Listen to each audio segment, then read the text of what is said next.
La mission d'Elfie la lutine. Elfie la lutine tient le fil d'or qui la conduira jusqu'à Victor. Son cœur bat très fort à l'idée de lui révéler la magie de Noël. Elle doit choisir un oiseau pour ce grand voyage. Elle se met alors à chanter « Cher oiseau du ciel, j'ai besoin de vos ailes, qui aura la bonté de m'accompagner pour ma mission de Noël ?» Aussitôt, des plumes et des cuicuis déchirent la nuit. Elfie se retrouve entourée d'aigles, de mouettes, de cygnes, de hérons et de beaucoup d'autres oiseaux. « Oh, comme c'est gentil! J'ai tant de chance de pouvoir compter sur vous !» Elfie prend des nouvelles de chacun, puis s'approche d'une mésange bleue. « Veux-tu m'emmener jusqu'à Victor ? Une arrivée discrète sur ton dos sera parfaite !» La mésange sautille de joie. Elle est l'élue.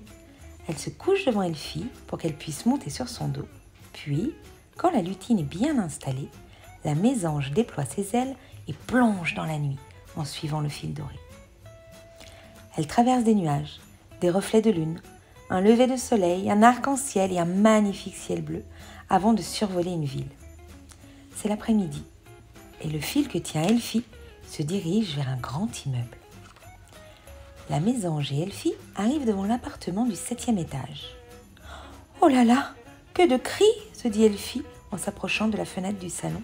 « Voilà des parents qui ont bien des soucis. » Le fil passe par le vasistas de la pièce d'à côté. Victor est là. Il est couché sur son lit.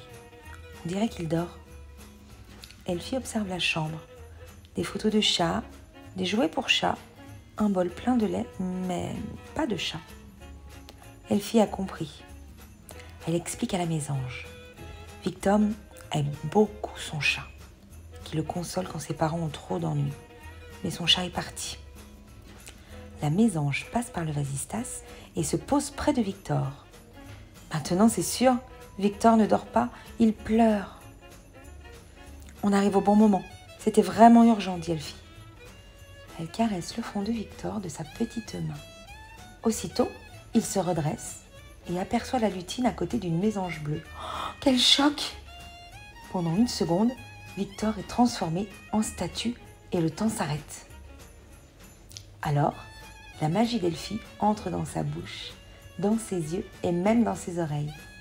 Quand il se remet à bouger, Elfie lui dit « Ne t'en fais pas, Victor, nous allons retrouver ton chat. » Elle prend la main du petit garçon qui se sent rétrécir jusqu'à devenir de la taille de la lutine. Ensemble, ils grimpent sur le dos de la mésange et sortent par le vasistas. Victor n'entend plus que les bruits de la rue, mais aussi les voix des animaux dont il comprend le langage. Soudain, au milieu des immeubles, Elfie et Victor découvrent un jardin minuscule. « Mon chat !» s'écrie Victor, tout excité. « Il est là !» La mésange se pose. Miaou est installé sur un banc, à côté d'une vieille dame endormie. Le chat est étonné de voir que Victor est devenu petit comme une souris. Mais Elfie le touche et Miaou rétrécit aussi. Il saute dans les bras de Victor. « Tu as vu comme on est bien ici et mamie est très gentille. » Victor lui avoue. « J'étais triste sans toi, j'ai eu peur que tu m'aies oublié. »« Pas du tout !» s'écrie Miaou. « J'ai voulu t'emmener, mais tu ne comprenais pas le langage des chats. » « Pour fêter vos retrouvailles, annonce Elfie, je vous emmène vous promener. » Elle les prend par la main et par la pointe agite le grelot de son bonnet. Elle les entraîne en courant vers un beau rosier. « Attention, Elfie, nous allons nous piquer !» crie Victor. Au dernier moment, une porte s'ouvre entre les racines. Miaou! Victor et Elfie glissent sur un toboggan de pétales parfumés qui les mène au pays du Père Noël. Elfie et le Père Noël leur font visiter les lieux. Victor n'en revient pas de cette nature, de l'air pur et de tous ces animaux. Miaou est ravi de déguster un bon goûter confortablement installé au coin du feu. Victor bâille en regardant les flammes. Toute cette aventure lui a donné sommeil. Ses yeux se ferment. Quand il les ouvre, il est dans sa chambre. Il a peur d'avoir rêvé, mais Miaou est bien là, à ses côtés, et le grelot d'Elfie brille entre ses pattes.